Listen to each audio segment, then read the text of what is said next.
Buenos días, bienvenidos a esta clase del curso teórico práctico para auxiliares de laboratorio sobre radiaciones electromagnéticas.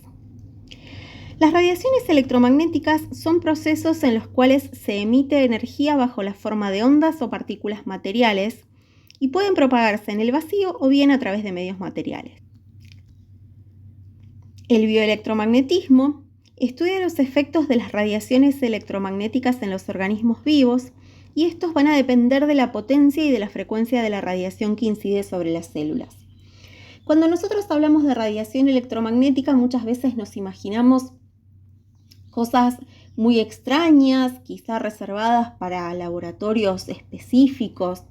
Sin embargo, como podemos ver en esta imagen, hay muchas cosas que son de uso común, como por ejemplo la luz visible que está dentro del espectro electromagnético y que representa una radiación. Veamos un poquito más en detalle cómo es este espectro electromagnético. Comenzamos por un extremo con las ondas de radio, que tienen muy baja frecuencia, y la frecuencia va a ir aumentando conforme nos dirigimos hacia la parte derecha de la gráfica, pasando por las microondas, la radiación infrarroja, la luz visible, los rayos ultravioleta, los rayos X y los rayos gamma. Las consecuencias para la salud asociadas a las radiaciones electromagnéticas van a depender de qué parte del espectro nosotros estemos analizando. Si nosotros hablamos de rayos gamma, tienen la potencialidad de alterar el material genético.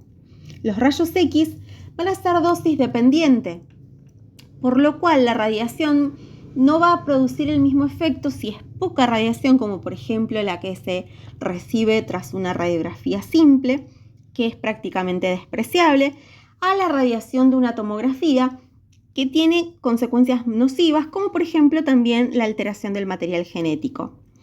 En relación a los rayos ultravioleta, tienen capacidad mutagénica. La luz visible, en cuanto a consecuencias nocivas, es inocua, pero tiene un gran beneficio, que es que nos permite ver y observar los diferentes colores. Los rayos infrarrojos producen calor. Por ejemplo, la radiación infrarroja del sol es lo que nosotros sentimos como calor.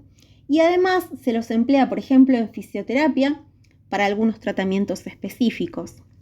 En cuanto a las microondas y las ondas de radio, la frecuencia es tan baja que son inocuas para el ser humano. Para censar, para evaluar las radiaciones electromagnéticas presentes en el aire, nosotros disponemos de un sensor, que es el que les presento en esta imagen, que evalúa 3 variables diferentes: energía, campo eléctrico y campo magnético, pero tiene la particularidad de censar radiaciones de baja frecuencia solamente. Los valores de normalidad de energía deben ser inferiores a 100 microwatts por centímetro cuadrado. En cuanto a campo eléctrico, debe ser inferior a 28 volts por metro. Y en relación al campo magnético, el valor normal debe ser menor a 0,2 microtesla. Veamos cada una de estas variables un poco más en profundidad, en detalle. Comenzando con la energía, que es la capacidad que tiene la materia de producir trabajo en forma de movimiento, luz, calor, etc. Esta energía puede dividirse en radiaciones ionizantes y no ionizantes. Las radiaciones ionizantes tienen energía suficiente para ionizar átomos y romper enlaces químicos, y dentro de estas se incluyen los rayos X, los ultravioleta y los gamma.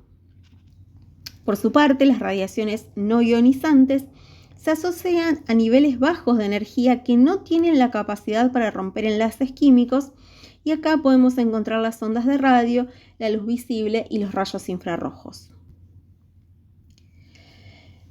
Para definir campo eléctrico, parece pertinente primero definir campo, porque puede producir ciertas discrepancias la definición o ciertas dificultades.